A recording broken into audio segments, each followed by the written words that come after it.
본 영상은 디즈니 코리아의 지원으로 제작이 되었습니다.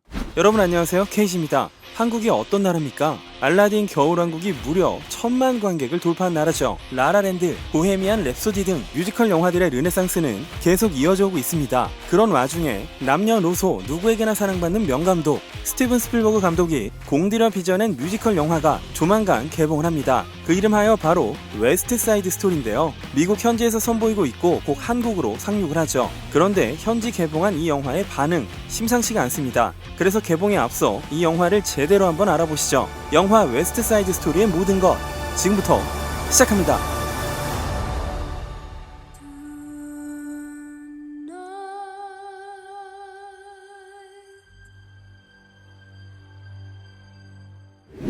이 영화 로튼 토마토 93회, 관객 점수 95, IMDb는 8.0, 메타크리틱에선 반드시 봐야 하는 등급의 85점, 시네마스코어에선 A를 받았습니다. 그야말로 호평 일색인데요. 뉴욕타임즈는 이 영화를 할리우드가 새롭게 받아들인 클래식이자 대담하고 현대적인 각색이라고 평가를 했고, 토탈필름은 올해 최고의 영화라는 찬사를, 텔레그래프지는 시간을 초월한 진정한 예술적 위협이라고 말했으며, 가디언지의 평론가 피터 브래드쇼는 이 가슴 아픈 미국적 동화에 내 마음을 바쳤다 라고 말했을 정도죠. 이 다음부터 이어질 내용을 보시면 이런 평가에 공감이 가실지도 모르겠습니다.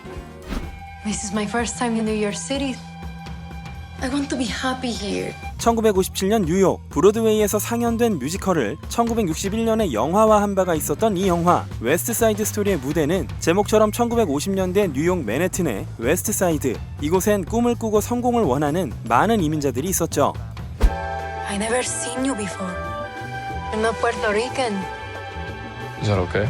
차별과 편견이 가득한 사회, 청년들은 그룹을 형성하고 영역 다툼을 벌이고 있었는데 백인 그룹인 제트파, 푸에르토리코계 그룹인 샤크파가 특히 격렬하게 대립 중입니다. 제트파의 전 리더 토니는 불미스러운 일로 감옥에 한번 다녀온 뒤 개과천선하여 가게에서 일하며 조용히 살고 있는데요. 제트파의 현 리더이자 절친인 리프가 토니가 댄스 파티에 올 것을 부추기고 그날 밤 파티장에서 하필이면 샤크파의 리더 베르나르도의 여동생 마리아를 만나 순식간에 매료되고 맙니다. 토니는 적극적으로 구애를 펼치고 마리아 역시 먼저 키스를 할 정도로 빠져들어 버리는데요. 이런 둘의 사랑이 자신들을 비롯 많은 이들의 운명을 소용돌이치게 하는 그런 내용 되겠습니다. 원수지간의 사랑이라, 그렇죠. 이 영화는 로미오와 줄리엣을 모티브로 뉴욕을 배경으로 재해석한 작품인데요. 로미오와 줄리엣도 운명적이면서도 불꽃처럼 강렬하고 짧은 사랑 이후 찾아오는 비극을 다루는데 웨스트 사이드 스토리는 어떨까요?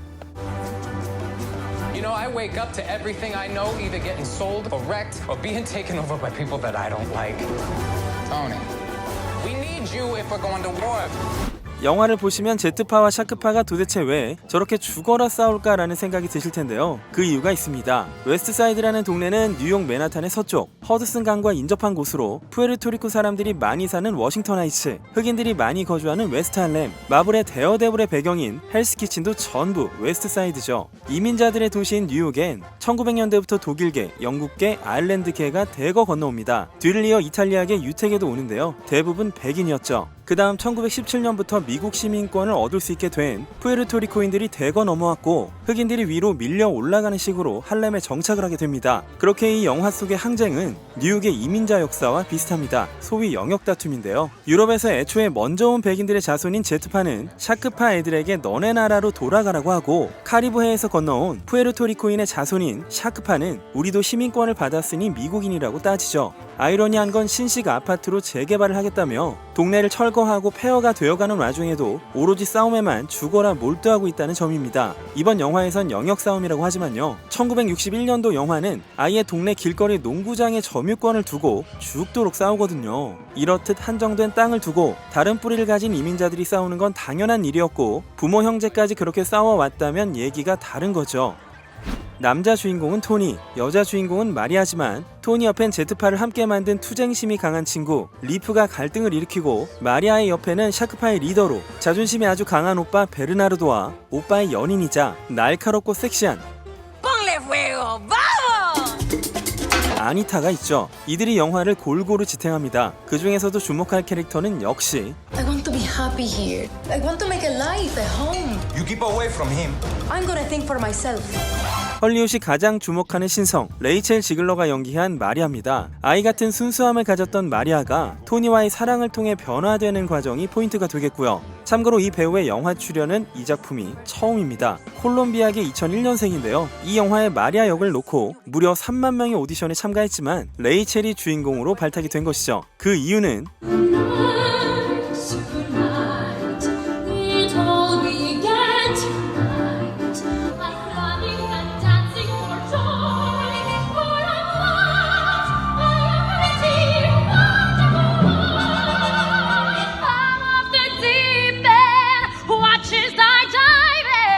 이 엄청난 노래 실력이라죠. I Feel Pretty, Tonight 딱 두 곡 부르고 붙어버립니다. 미국 뉴저지가 고향인데 학교에서 연극부를 했고요. 여기서 미녀와 야수, 인어공주, 슈렉 등을 연기했다죠. 사람 인생 진짜 몰라요. 안셀 엘고트도 베이비 드라이버에서 워낙에 리듬을 잘 타고 안무를 잘했으니 뽑혔나 싶었는데요. 스필버그 감독이 밝히길 안녕 헤이즈를 보고 깊은 인상을 받아서 발탁을 했다죠.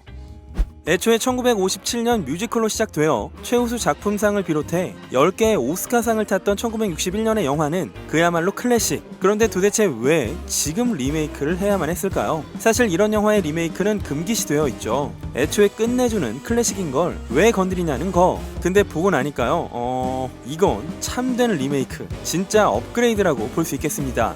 첫째로 각본. 이야기의 큰 줄기는 과거작과 비슷합니다만 이 고색창연한 다시 쓰기는 스필버그와 오랜 기간 호흡을 맞춰온 캐릭터에 대한 깊은 지식과 공감을 가진 토니 쿠시너가 있었기에 가능하지 않았나. 정말 세세한 포인트 대사 하나하나를 촘촘하게 손본 느낌입니다. 대사를 전달하거나 감정을 표현하는 방법, 배우들의 표정까지 순서는 같지만 방법이 다릅니다. 예시대를 다루고 있지만 현재 다른 영화보다 세련된 연출을 스필버그가 더했죠. 저 개인적으로 좋았던 건요, 과거작에서 짙은 피부색 분장을 했던 백인 배우들이 아닌 이젠 진짜 라틴 배우들이 라틴 캐릭터를 연기하게 된 점이었습니다. 1961년 영화도 진짜 죽여주긴 하지만 세트에서 펼쳐지는 뮤지컬 공연을 마치 카메라로 찍기만 한 느낌이었죠. 그런데 이번엔 카메라가 엄청나게, 그것도 역동적으로 인물과 장소들을 파고듭니다. 눈이 전혀 심심하지 않았고요. 마치 안무를 줄이고 액션을 늘린 느낌을 받았는데 이렇게 되면 동작을 음악에 붙이는 난이도가 올라갑니다. 이때부터 예술이 아니라 수학과 과학이 되는 거죠. 그래서 음악과 안무가 날뛰듯 살아있지만 이 모든 시퀀스가 기술적으로 정돈이 되어 있습니다. 스필버그 감독이 뉴욕과 뉴저지에서 이 영화를 촬영하는 4개월 동안 하루에 5시간 이상을 못 잔 이유가 있었네요.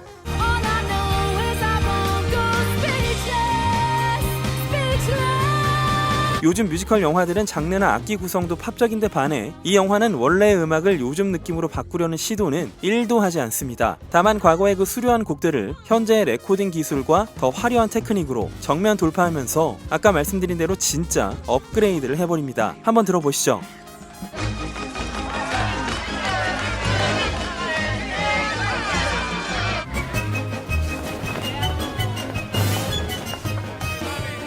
느낌이 오시나요? 그리고 음악이 상당히 유기적입니다. 안무와 합을 맞춘다라는 느낌 이상으로 오히려 안무나 장면보다 음악이 더 감정적으로 들릴 정도. 강약 구분이 훨씬 강해서 다이나믹하죠. 악기 편성도 훨씬 다양합니다. 현악기도 그렇지만 관악기의 편성이 대거 추가되었고요. 편곡적으로 역할도 많습니다. 전부 디지털 레코딩이 되면서 음질이 정말 선명했고, 놀라웠던 건 뮤지컬 영화가 촬영 당시 립싱크를 하기 때문에요. 실제감이 좀 떨어지는데 반해 이 영화 보실 때는 배우들의 입술과 목의 떨림까지 싱크가 완벽하게 맞아요. 진짜 기가 막힙니다. 음악의 재해석이라는 게 이런 거죠. 특히 이 영화를 상징하는 곡. Tonight, tonight, it all began tonight. I saw you on the world went away. 투나잇을 원래 버전과 더불어서 여러 캐릭터가 다른 선율과 가사로 덮어쓰듯 매시업하는 시도는 정말 깜짝 놀랐습니다. 투나잇은 영화 삽입곡으로는 완전히 올타임 레전드죠. 멜로디를 들어보시면 아마 어디선가 반드시 들어봤을 그런 곡. 비주얼에도 압도적인 차이가 있습니다. 당시 뉴욕 웨스트사이드의 모습이 그대로 녹아 있는데요. 다른 대작 뮤지컬 영화와 비교해도 이 정도 스케일과 미술을 자랑하는 작품은 좀 드물죠. 마치 세트에서 촬영된 것 같은 장면이 많았던 과거작에 비해 더 파괴적이고 질감이 살아있습니다. 진짜 그 장소에 있다는 느낌이 들죠. 정말 큰 차이는 댄스 파티 때 느껴지는데요. 한번 보시죠.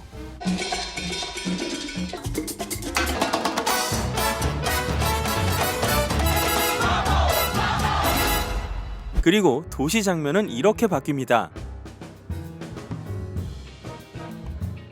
시각적으로 가장 인상적이었던 건 이렇게 리얼하고 화려한 영화톤 속에서 조명을 기가 막히게 쓴다는 거였습니다. 역광과 색 조명을 스팟으로 치면서 실제 존재하는 공간이 서서히 무대처럼 변하는 느낌을 주는데요. 이렇게 말이죠. 야누스 카민스키의 촬영 기술, 아담 스토카우젠의 프로덕션 디자인, 레오나드 번스타인의 미친 원곡에 십수명의 음악가가 달라붙은 편곡, 거기에 스티븐 스필버그의 연출, 과거작도 시대를 초월하는 엄청난 완성도를 보여주지만 이번 영화는 진짜 보셔야 알아요. 이 영화가 미 영화연구소의 올해의 영화 및 크리틱스 초이스 어워즈 11개 부문 노미네이트, 그리고 오스카로 돌진하고 있는 이유 전부 납득이 됩니다. And I could never forget my childhood. I was 10 years old when I first listened to the West Side Story album, and it never went away. I have been able to fulfill that dream and keep that promise that I made to myself. You must make West Side Story.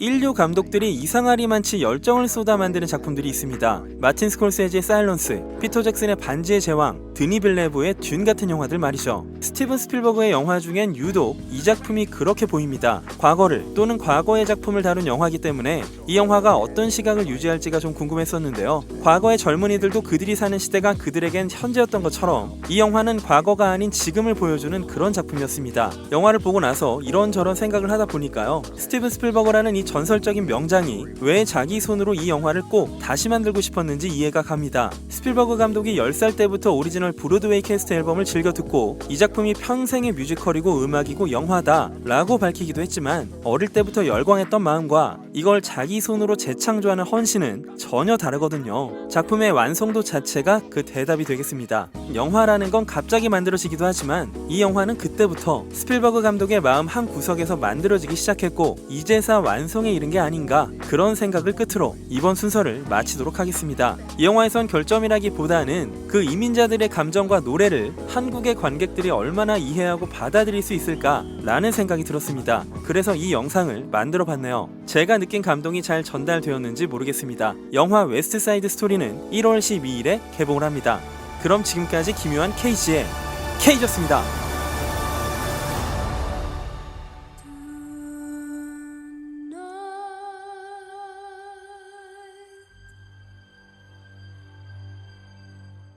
본 영상은 디즈니 코리아의 지원으로 제작이 되었습니다.